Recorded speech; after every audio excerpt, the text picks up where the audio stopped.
Your firm is not your friend, and your firm is not your family. And if you're not performing, you get kicked out. I remember when I was starting Will and I was doing research for it, I found an article that was like about a big law firm that was giving the benefit new mothers of when they're out traveling out of town for work, that the firm would ship their breast milk back to the baby for them. And I was like, is this a joke? Is this for real? Like, oh, look at this benefit. We're going to ship your breast milk back to your baby for you. We'll pay for the FedEx charges. Instead of saying, no, we don't make you travel when you're nursing, right? Like, could you just do something like that? Like, nursing moms don't travel for work. Some firms have done a policy of women, when they return to work, get paid full time, but they only have to work 75% or half time. So there are some more progressive firms that are doing things like that.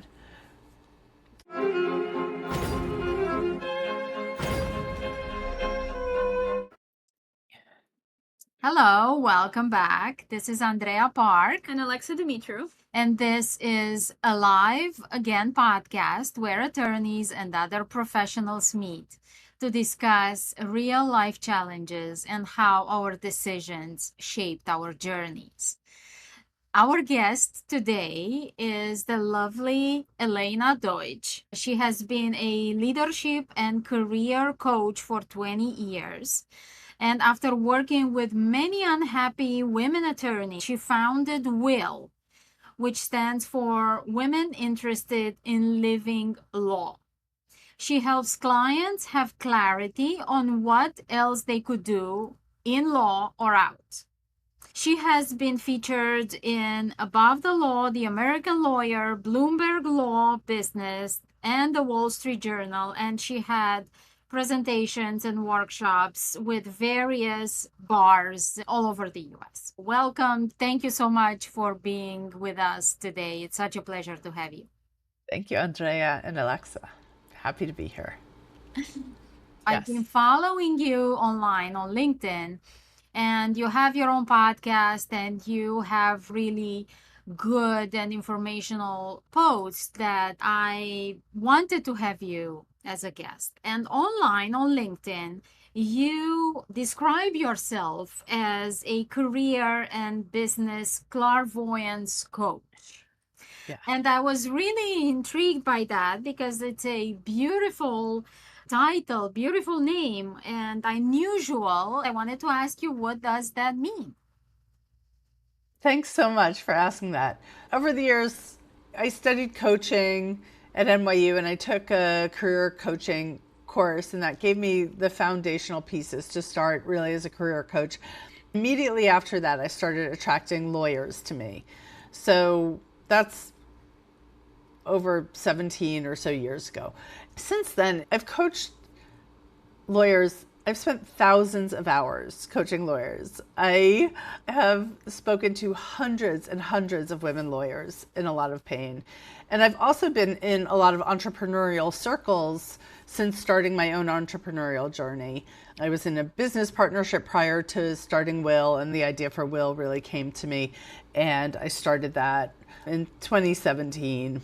So I've been doing it for 8 years at the time of this recording. And over that time, the clairvoyance piece is what I think is a little unusual. Like a career coach, there are lots of career coaches out there, but I get full body chills, I get downloads, I get like very strong ideas about what someone could do. I get a picture of how I see them as powerful and that strong, badass advocate that they have inside. I'm able to see something inside of people that they can't always see for themselves. And so that's the clairvoyance piece. And it's then I feel like as a coach, then my job is not, as a coach, we don't tell people what to do. With permission, I share, I'm getting something for you. Can I share it?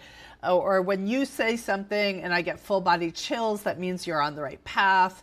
So it's a chance for me to share with them the vision that I see and then help them feel into, does that feel true for them? And if they want to live into that and expand into that, that's what I help them do in the coaching.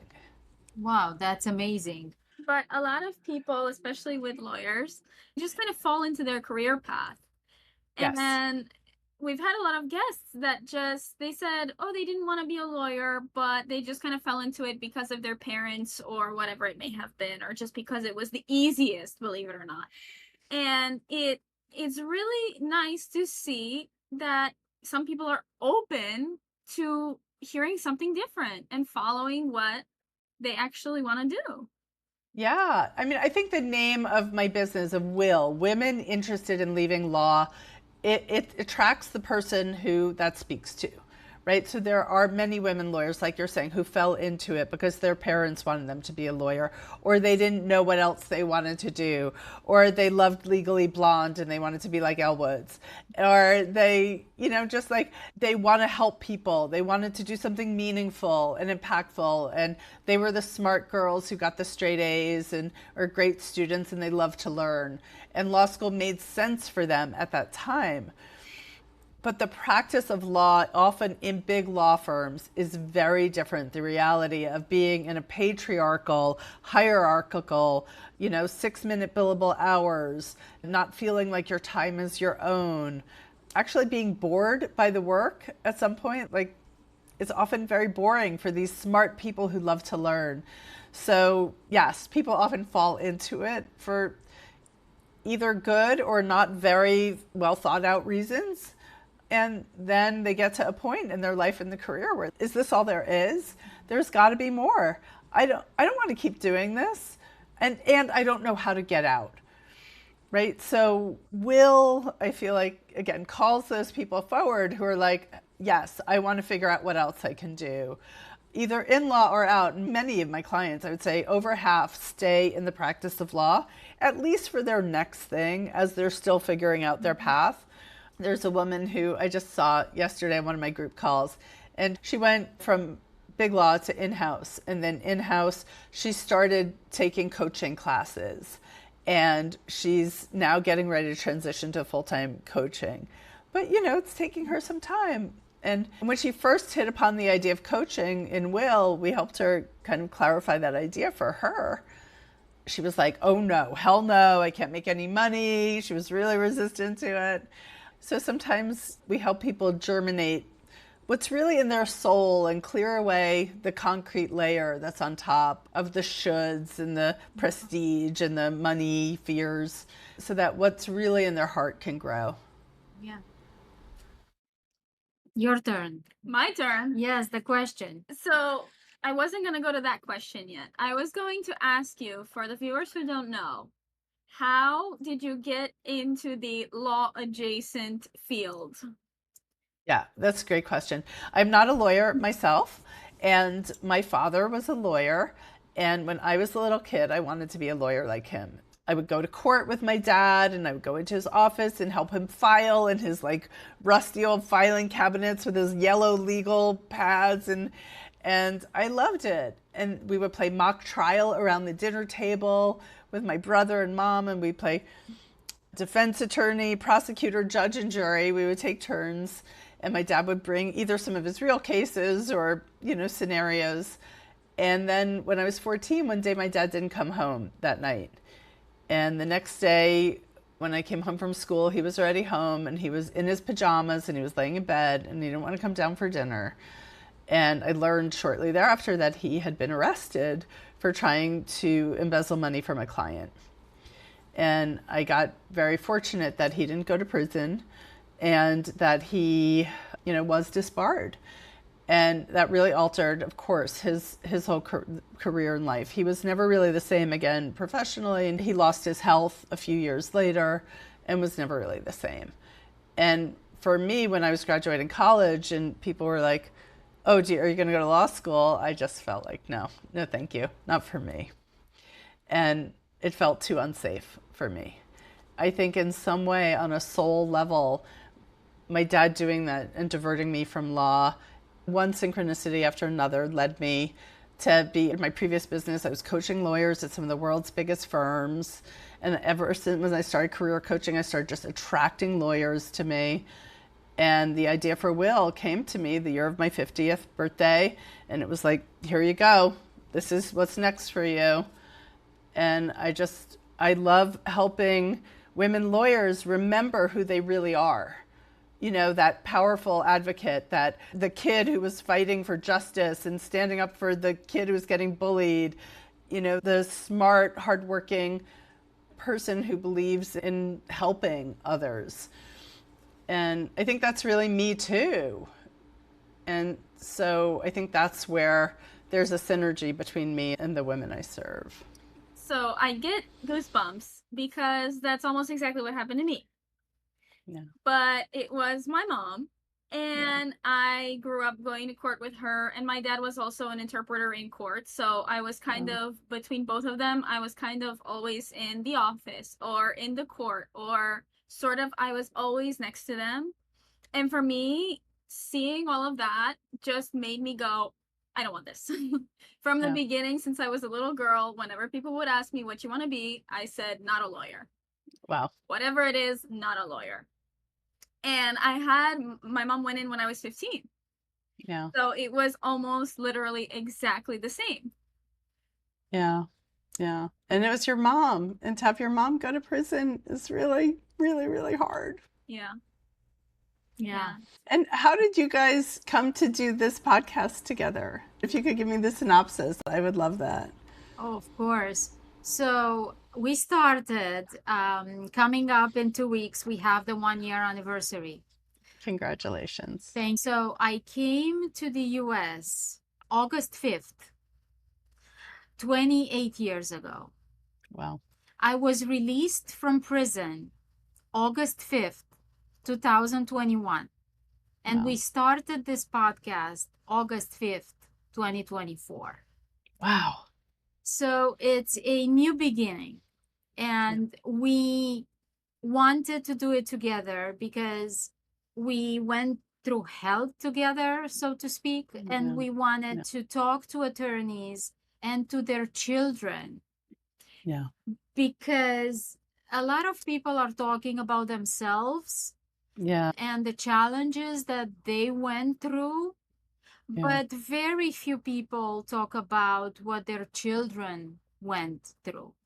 Yeah. And I noticed that when my mom started to get invited to different podcasts. Yeah. And hey, you know, I'd really like to also be a guest. You know, why not? And they would say, oh, yeah, we'll schedule it. We'll schedule it. And it just never ended up happening. And I was talking to a bunch of, it happened to us one year. We were at the Romanian festival. And we were with my mom's book before the podcast started. And I had this mother-daughter duo come up to the booth. And it was me and my mom. So I had my clothes up and she had her book out. And the daughter started talking to me about fashion. And wow, I really love your clothes. And let me show you my drawings. And kind of behind her, her mother started crying. And because she had read my mom's book on the table. And she looks at us and she goes, my daughter just got out of prison. And she was telling us about how her children are affected. So this was 3 generations of effect. Yeah. All women. Oh, yeah. And she had told me that her daughter and her son were having a really difficult time because they were exactly my age. Wow. And I feel like there's a really big around children who are affected with incarceration.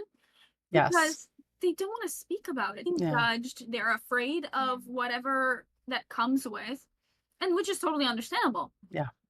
Well, I would love to have you both on my podcast. So we will schedule that as soon as we're done with this. And so that you can both share your stories because, you know, I think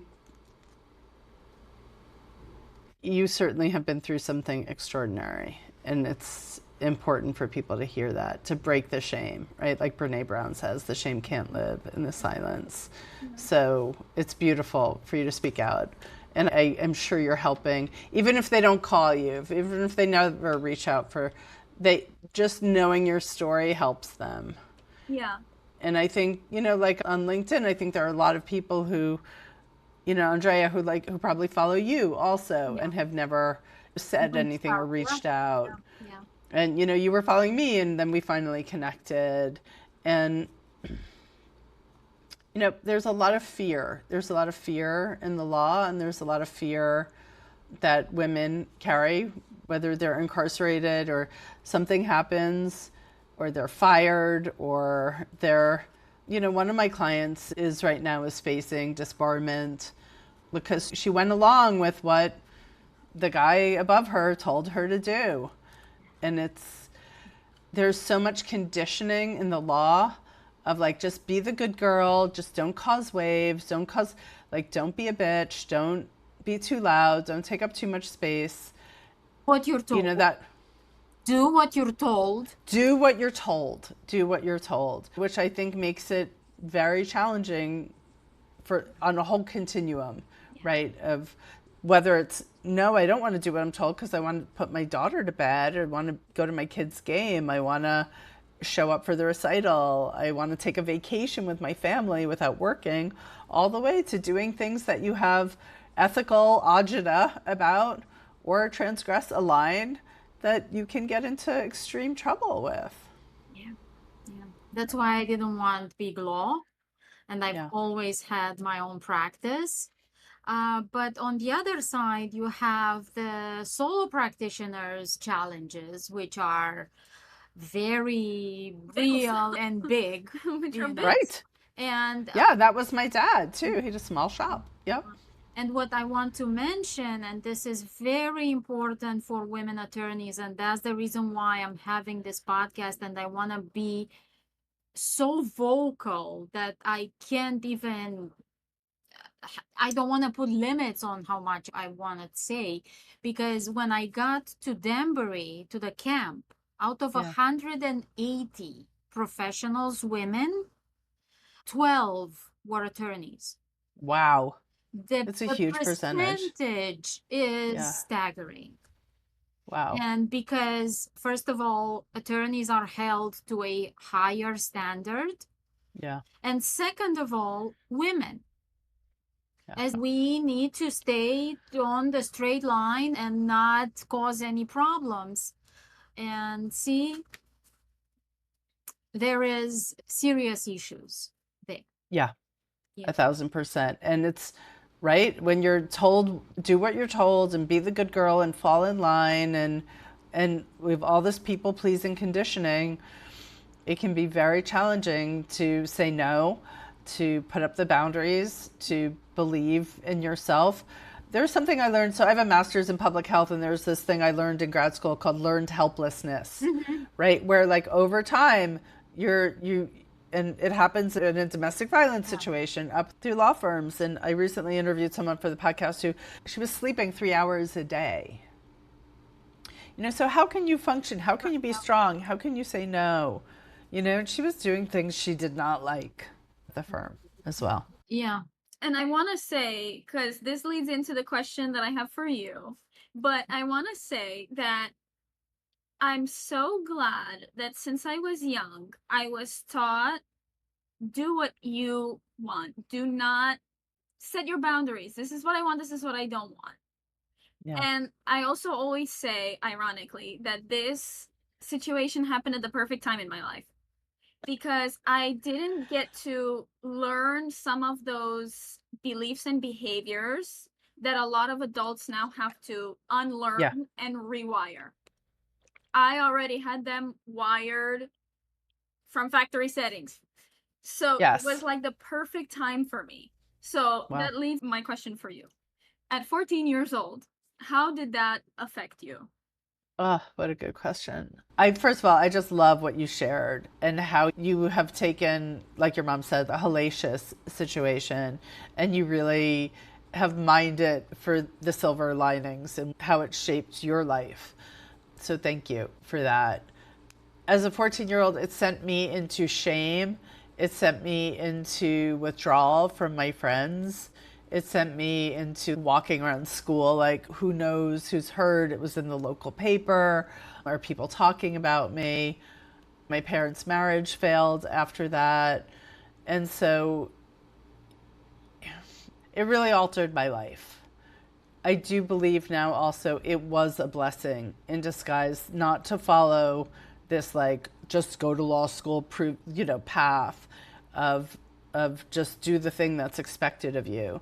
I'm also queer, like I came out as a lesbian. I am, a parent of 2 kids. I'm also going through divorce now. I learned not to just follow the straight and narrow path. And living outside of that can be challenging and it can be lonely. It can be harder to forge one's own path as an entrepreneur. I mean, I've created a business out of nothing. I make money helping people. I've had to learn a whole ton of how to run a business, how to market, all the things. And I wouldn't replace any of it because I really get to be me. I was just gonna say that it's so powerful to live outside in that box because, right, there's so many people like us. There's so many people who live outside the box, and to live outside of that shame and outside of that box that people put on people and themselves. Exactly. The box doesn't exist.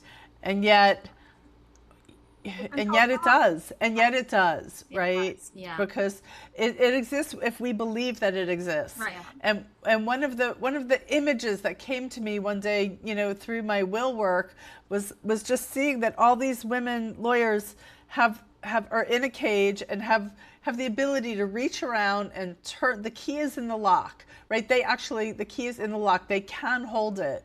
It's within their grasp to turn it and open the door and exit this prescribed, safe, quote unquote safe, not so safe for your mom, right? Not so safe for you, Andreea. Right, this path that is not so safe if you feel like you're in a cage because of it.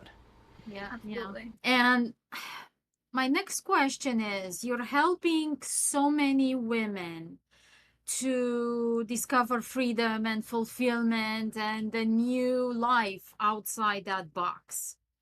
And you, the coach, trust them. Why do you think it's so hard for them to see it for themselves? For all the things we're talking about, right? The good girl training, the quote unquote safety of law school, of the prestige of a big law firm, the people around them, their parents. Many people I work with are first generation lawyers or children of immigrants, and it seems like a way to have financial freedom. I just think there's so much, all the TV shows that glamorize law. I think they think it's going to be the path. And I remember once someone said to me, like, I actually have spent hundreds of thousands of dollars on my education and I'm in a dead-end job. And that's not true for every lawyer and everyone, right? But that was her experience. And I think it's just like our society says, just feeds all this, like, do the right thing, be the good girl. And then people sometimes come to me and they're like, I did all the things I was supposed to do.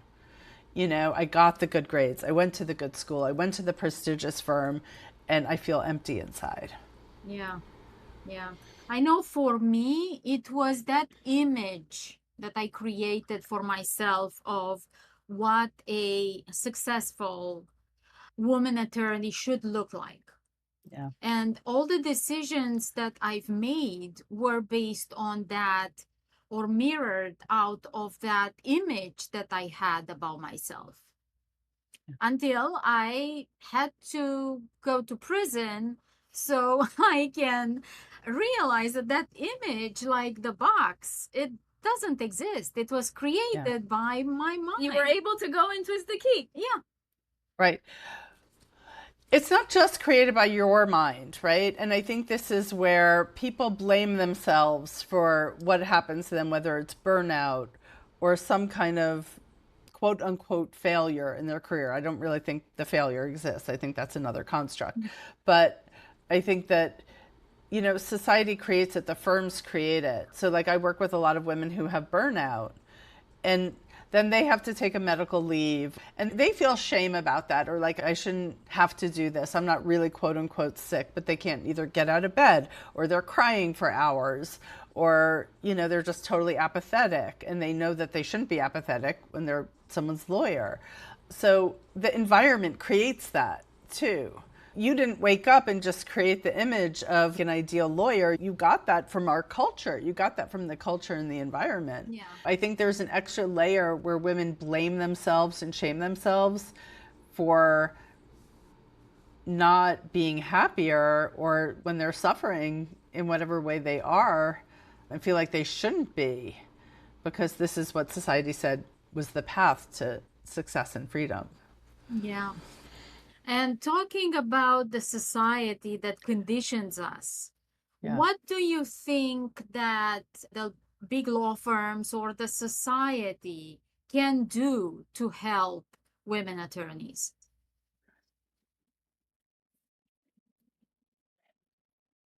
I think this is really very challenging because I'll speak about big law firms first, right?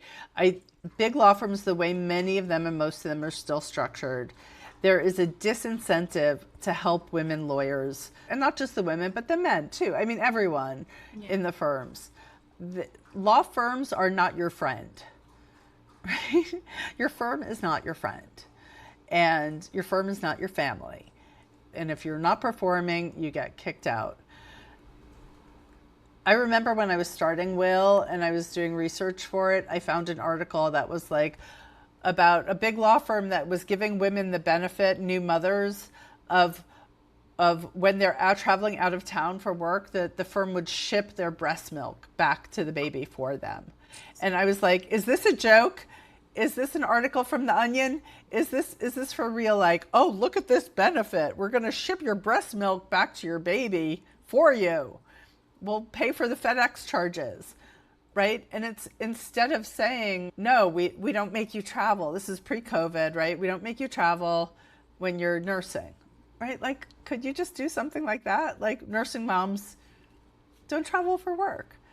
Some firms have done a policy of women returning, when they return to work, get paid full time, but they only have to work 75% or half time. So there are some more progressive firms that are doing things like that. I think firms, there's still just like a black box of you're expected to know things, and if you ask someone, it's like a demerit because you're expected to know it, but you're also supposed to be trained. There's this hierarchical training system. Yeah. And so people feel ashamed to ask questions. People know that conversations, you're being talked about. It never feels safe. So more transparency about performance reviews and having standardization instead of black boxes. I mean, those are some of the things. But again, firms would have to really be in it for human reasons instead of bottom line reasons, and they don't have that incentive right now. What do you think of the idea of the acceptance of society? It's so not normal to have these crazy working hours, not just for women, but period. Yep. And so many young people are still going in and saying, that's what I want to do. I want to go work at a big firm. I guess if you don't, it's easier said than done, right? But at some point, somebody has to say, I'm not doing that. Yeah, I agree. And I think there are a lot of people who are saying, I don't want to do that. And I think the pandemic gave a lot of lawyers some relief and a respite to not have to go into an office. But then there was the double edge of being expected to work all the time from home. And I think there's a lot of, like we talked about before, legal TV shows, romancing, the sexy high heels, the tight skirts, the sexy, guys in the office. I think there's a lot of that allure of big law firm culture. The pay. I mean, law school is very expensive. So people often say, I'm going to go into big law for a few years and pay off my loans. And then they feel trapped and stuck because they don't know how to get out, or they got pigeonholed, or they believe they're pigeonholed. I don't believe they really are. There's all of that in the culture still pulling people into big law firms. I mean, starting salaries for associates are very high. And, they have loans to pay off, and the kind of narrative in the firm is you're the best and the brightest. You're working here is so prestigious. This'll only open doors. And I think the reality when people experience it is often very, very different. Yeah, definitely. What do you think it's the percentage of women leaving law and finding completely something else and staying and reframing what they're doing? Yeah, it's a great question. So, kind of overall in the profession, about 50% of women leave big firms. So, half the women who start in a class are going to leave. And I think that even there's more attrition up the line. And then when women come into will, I would say about 60% of them continue practicing. Some people learn how to stay at their firms with better boundaries and taking way more time off and taking unplugged vacations and learning how to manage it in their life. But that often comes at a quote unquote cost. They often won't get, promoted or partner or those things. Or if they achieve partner, they learn how to do it differently. So there are some people who do that. There are some people who leave their job, leave their firm, and go either in-house or to a startup or to another kind of legal role. And then there are the people who continue practicing either at their firm or somewhere else, but it's a stepping stone. And they're building a path out to something else, to doing something more creative like writing or starting a business. I've worked with people who've started businesses in astrology, in human design, who are now published authors, who are now artists, who are, just creating something. Like one person, she's about to leave a partnership at a big law firm, and she's very pro-democracy, and she's working on kind of fighting the current administration and saving democracy. And she's building coalitions, and she's really a very vocal advocate for the rule of law. The sky's the limit. There's nothing people can't do. I feel like if an idea comes to you, it wants to come through you, and that every one of us has our own ideas that are divinely given. And mine was Will, and yours is this podcast, and your practice, your work, and and that's what I'm here to help expose and give some sunlight to and water and fuel your beliefs that it's possible. And telling stories like we're doing here on this podcast and my podcast helps people see, oh, if it's possible for her, it's possible for me too. Yeah, definitely. And now that we're approaching the end, there is a question that I asked every guest. And that is, what is one activity in your life that makes you feel more alive? Riding a bicycle. That's a new one we haven't heard before. Yeah. Whenever I'm on a bike, I just feel like a puppy with their head out the window, smiling. I was just down on the Jersey Shore this week and brought my bike, and I was riding on the boardwalk in the morning, and I couldn't feel more alive. The other thing that really makes me feel really alive is travel, actually, too. Just travel, wherever I'm going. I love traveling. And one of my clients has become a travel advisor, and she helped me plan a trip for me and my kids. It's great. Well, Elena, thank you so much for being here with us and having this inspiring conversation.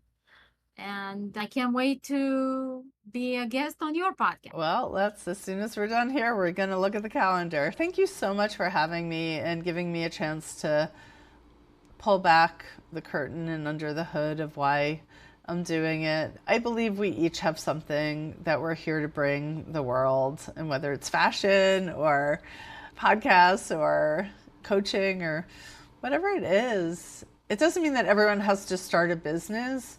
I just think that what's coming to us wants to come through us. And I don't believe the divine would give us ideas and dreams that we couldn't actualize. True. Thank you for giving me a chance to share my story and share my thoughts on this. Of course. And please share for our listeners your website and where people can find you.